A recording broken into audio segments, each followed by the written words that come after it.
এদিকে ধানমন্ডি ৩২ সহ থমথমে দেশের ৭টি জেলা।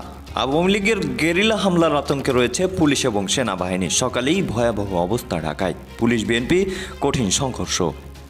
অবশেষে পুলিশের বাধা অতিক্রম করে ধানমন্ডি ৩২ নম্বরে ঢুকে পড়ল আওয়ামী লীগের নেতাকর্মীরা।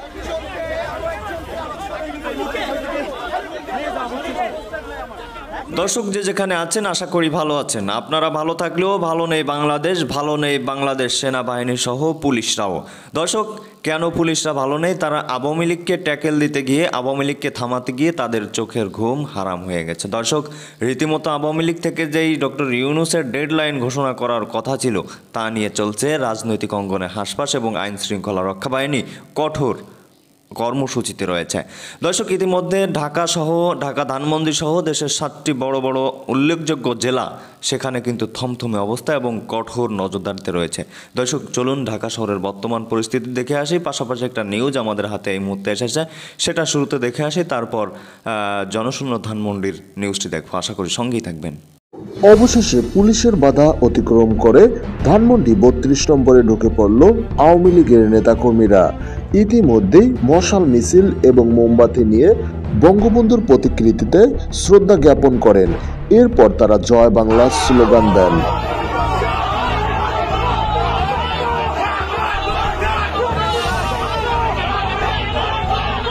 রাত পেরিয়ে ভোর, ধানমন্ডি ৩২-এর যে বাড়িটি রয়েছে সেই বাড়িটির আশপাশের এলাকায় কিন্তু একেবারে শুনশান নিরাপত্তা। দর্শক, আপনাদেরকে জানিয়ে রাখি, গতকাল রাত থেকেই কিন্তু আমরা দেখেছি ধানমন্ডি ৩২-এর যে বাড়িটিতে কিন্তু আসলে জাতীয়তাবাদী দল বিএনপি এবং তার অঙ্গ সংগঠনের নেতাকর্মী এবং ছাত্রদল ছাত্র শিবিরের নেতাকর্মীরা কিন্তু আসলে অবস্থান নিয়েছিলেন এবং বেশ কয়েকজন আওয়ামী লীগের যে নেতাকর্মী তাদেরকে কিন্তু আসলে সন্দেহভাজন ধরে কিন্তু আসলে প্রশাসনের কাছে হস্তক্ষেপ করেছেন। এমনটি কিন্তু আমরা দেখেছি।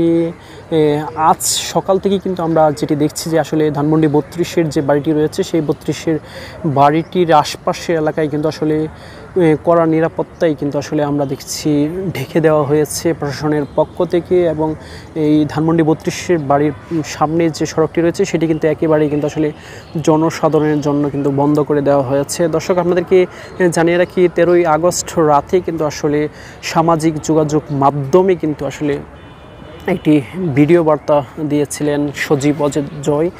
যেই ভিডিও বার্তাতে কিন্তু আসলে আওয়ামী লীগ এবং তার অঙ্গ সংগঠনের নেতাকর্মীদেরকে কিন্তু ধানমন্ডি ৩২-এ এসে কিন্তু আসলে আজকে শ্রদ্ধা নিবেদনের জন্য কিন্তু তিনি আহ্বান করেছিলেন। কিন্তু আমরা সকাল থেকে যে বিষয়টি দেখছি যে আসলে একেবারেই কিন্তু আসলে জনশূন্য এই যে ধানমন্ডি ৩২-এর যে বাড়িটি রয়েছে সেই বাড়ি, এবং এই মুহূর্তে যে দৃশ্যটি দেখছেন সেটি কিন্তু আসলে শেখ মুজিবুর রহমানের যে প্রতীকী ছিল সেই জায়গাটি কিন্তু আসলে আমরা দেখেছি গত বছরের 5 ফেব্রুয়ারি কিন্তু আসলে ছাত্র জনতা সেটিকে ঘুরিয়ে দিয়েছেন। এবং এই জায়গাটিতেই কিন্তু আসলে আওয়ামী লীগ এবং তার অঙ্গ সংগঠনের নেতাকর্মীরা শ্রদ্ধা নিবেদন করার কথা রয়েছে। সেটি কিন্তু একেবারেই কিন্তু আসলে আমরা দেখছি যে একেবারেই নীরব এলাকায় পরিণত হয়েছে।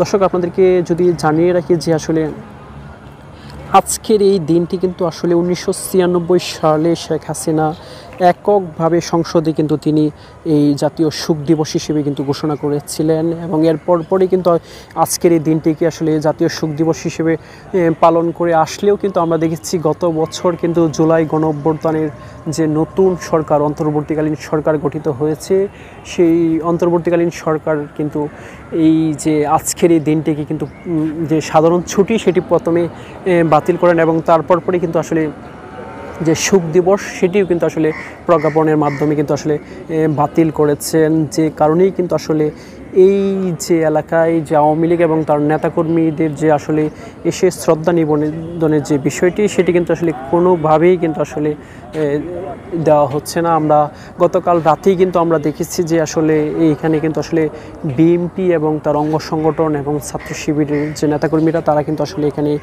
গতকাল রাত থেকেই কিন্তু অবস্থান নিয়েছেন। তারা বলছেন যে আওয়ামী লীগের কোনো দোসরকে এই ধানমন্ডি ৩২-এ এসে যে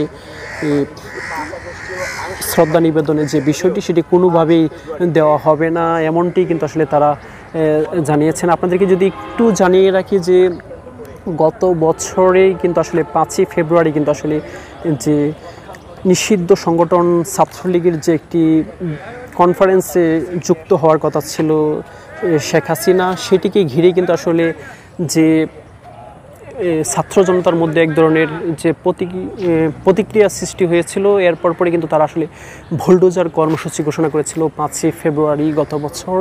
এবং সেই বুলডোজার কর্মসূচিতে আমরা দেখেছি যে আসলে গত বছর যে সন্ধ্যা থেকেই কিন্তু আসলে এখানে যে ছাত্র জনতা কিন্তু আসলে জড়ো হতে শুরু করেছিলেন, এবং তার কিছুক্ষণ পরেই কিন্তু আমরা দেখেছি যে এই যে ধানমন্ডি যে 32-এর যে বাড়িটি দেখছেন, সেখানে কিন্তু আসলে প্রথমে আগুন ধরিয়ে দেওয়া হয়। তার পরবর্তীতে কিন্তু আমরা দেখেছি যে সেই বুলডোজার এড়িয়ে কিন্তু আসলে যে বাড়িটির যে বিভিন্ন অংশ সেটি কিন্তু আসলে ঘুরিয়ে দেওয়া হয়েছে, এবং বর্তমানে সেটি কিন্তু একেবারেই কিন্তু আসলে ভুতুড়ে বাড়ি হিসেবে আমরা দেখছি যে আসলে একেবারেই কিন্তু আসলে যে যুদ্ধ বিধ্বস্ত যে এলাকা যেমন ঠিক তেমনই কিন্তু দেখা যাচ্ছে। এবং আপনাদেরকে জানিয়ে রেখে আজ 15 আগস্টকে কেন্দ্র করে আসলে আওয়ামী লীগ এবং তার যে অঙ্গ সংগঠনের নেতাকর্মীরা তারা কিন্তু আসলে এখানে আসার কথা ছিল, কিন্তু আমরা সকাল থেকেই সেটি লক্ষ্য করছি যে আসলে আইন শৃঙ্খলার ব্যাপক উপস্থিতি থাকার কারণেই কিন্তু আসলে আমরা দেখছি যে আসলে জনসাধারণই কিন্তু এখানে প্রবেশ করতে পারছেন না। এবং গতকাল রাতেও কিন্তু আমরা দেখেছি যে কয়েকজন আওয়ামী লীগের নেতাকর্মীরা তারা কিন্তু এসেছিলেন এবং তাদেরকে ধরে কিন্তু আসলে আমরা দেখেছি যে পুলিশে সুপর্দ করা হয়েছে। তো সব মিলিয়ে এখন পর্যন্ত যেটি দেখছি যে আসলে একেবারেই কিন্তু আসলে নীরব এলাকায় পরিণত হয়েছে ধানমন্ডি 32 এলাকায় এখন পর্যন্ত। যুবদল, ছাত্রদল এবং জামাত শিবিরের সন্ত্রাসীরা আজকে ধানমন্ডির 32 নম্বর ঘিরে রেখেছে। 32 নম্বরে কাউকে শ্রদ্ধা নিবেদন করতে যেতে দিচ্ছে না। 32 নম্বর তো ভেঙে ফেলেছে, কিন্তু সেই 32 নম্বরে কাউকে ফুল দিতেও যেতে দিচ্ছে না। আজকে হচ্ছে বাংলাদেশের অবস্থা। তো আমি আপনাদের একটি কথা বলে দিতে চাই, আজকে বিএনপি, যুবদল, ছাত্রদল এই কাজের মাধ্যমে তারা ভবিষ্যতে জিয়াউর রহমানের মাজার বাংলাদেশে থাকবে কি থাকবে না সেটি তারা নিশ্চিত করেছে। তারা একটা পলিটিক্যাল প্রেসিডেন্ট স্থাপন করেছে। পলিটিক্যাল প্রেসিডেন্টটা হচ্ছে যে আজকে বাংলাদেশে যেভাবে বঙ্গবন্ধুর প্রতিকৃতিতে মানুষকে ফুল দিতে যেতে দিচ্ছে না, বঙ্গবন্ধুর প্রতিকৃতি, বঙ্গবন্ধুর 32 নম্বর ভেঙে দিয়ে আজকে এরা প্রমাণ করেছে আগামীতে যেই দলই ক্ষমতা আসবে, যেই ক্ষমতা আসবে না কেন, তারাও একই কাজ করবে। তারা জিয়াউর রহমানের কবর ভেঙে দিবে, জিয়াউর রহমানের মাজার ভেঙে দিবে। এই প্রতিহিংসার রাজনীতি বাংলাদেশে চলবে। আপনি জানেন বাংলাদেশ আওয়ামী লীগ 16 বছর ক্ষমতার মধ্যে ছিল, কিন্তু বাংলাদেশ আওয়ামী লীগ তো কোনোদিন জিয়া রহমান মাজার ভাঙেনি, জিয়া রহমানের মাজার গুড়িয়ে দেয়নি। জিয়া রহমানের মাজারে তো বিএনপি শ্রদ্ধা নিবেদন করেছে, কিন্তু আওয়ামী লীগ তো কখনো এই কাজ করেনি। আওয়ামী লীগ তো জিয়া রহমানের মাজার ভেঙে দেয়নি। কিন্তু আজকে এরা কি কাজ করেছে? আজকে যে একটি দৃষ্টান্ত স্থাপন করেছে বঙ্গবন্ধুর 32 নম্বরটি ভেঙে দিয়ে, এবং বঙ্গবন্ধুর প্রতিকৃতিতে ফুল দিতে যে যারা গিয়েছে তাদেরকে যেভাবে লাঞ্ছিত করা হচ্ছে, আজকে একটি বাংলাদেশে একটি কালো অধ্যায় রচিত করেছে এই বিএনপি, জামাতের সন্ত্রাসী গুন্ডা বাহিনীরা। এর থেকে দর্শক, 15 আগস্ট ঘিরে ধানমন্ডি 32-এ জোরদার করা হয়েছে নিরাপত্তা ব্যবস্থা। এ বিষয়ে আরো জানাতে আমাদের সঙ্গে সেখান থেকে যোগ দিচ্ছেন শাহনেওয়াজ বাবলু। বাবলু, নিরাপত্তা ব্যবস্থা কেমন দেখছেন?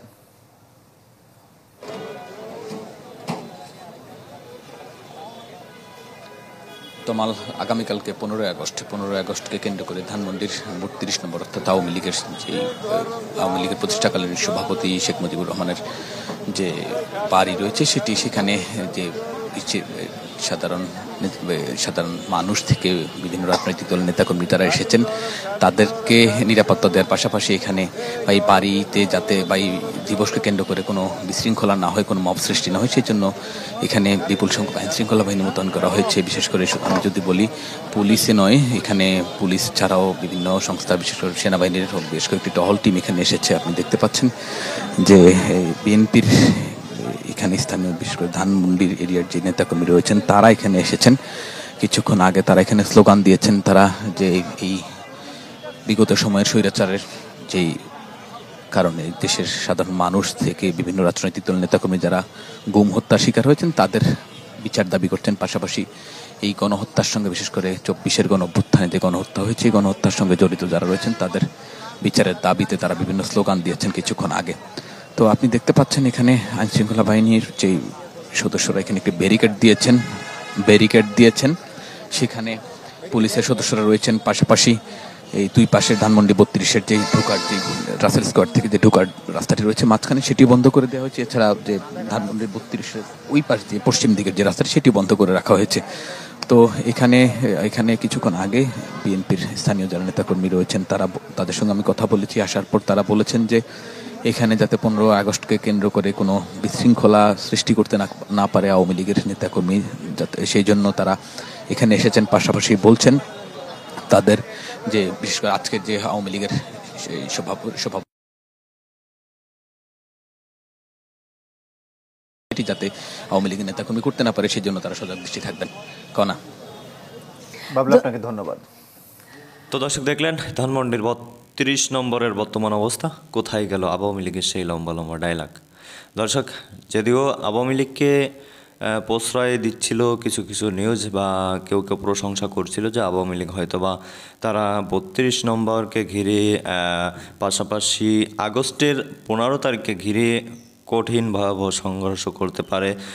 আপনারা দেখেছেন কিনা জানি না, আওয়ামী লীগের জামানায় আওয়ামী লীগের সময় কিন্তু যতই বাধা আসুক বিএনপি তারা মাঠে নেমেছিল। তবে আওয়ামী লীগ নেতাকর্মীদের এতটা ভয় তা আগে জানতাম না। তারা কোথায়? জনমানব শূন্য কেন? তারা কি সামান্য জল কামান অগ্নিঅস্ত্রের ভয় পেয়ে গেল? তাহলে কি তারা জুলাই আগস্টের ছাত্রদের থেকেও ভীতু? ছাত্ররা তো কোনো দিন ভীতু না, তা তো আপনারা বুঝতেই পারেন। তো দর্শক, দেখা যাক, জুমার আগ মুহূর্তে একটা সংঘর্ষ হওয়ার একটা পূর্বাভাস পেয়েছি। তো জুমার পরেই আপনারা দেখবেন সেই গুরুত্বপূর্ণ, সেখানেই দেখা যাবে যে আওয়ামী লীগ কতটা সাহসী বা কতটা শক্তিশালী। তো দর্শক, ভালো থাকুন, সুস্থ থাকুন। পরবর্তী আপডেট পেতে দ্রুত চ্যানেলটি সাবস্ক্রাইব করে রাখুন। আর হ্যাঁ, শুধু সাবস্ক্রাইব করলে হবে না, পাশে রাখা বেল আইকনটিও বাজিয়ে দিতে হবে। তো দর্শক, কথা নয়, ভালো থাকুন, সুস্থ থাকুন, আল্লাহ হাফেজ।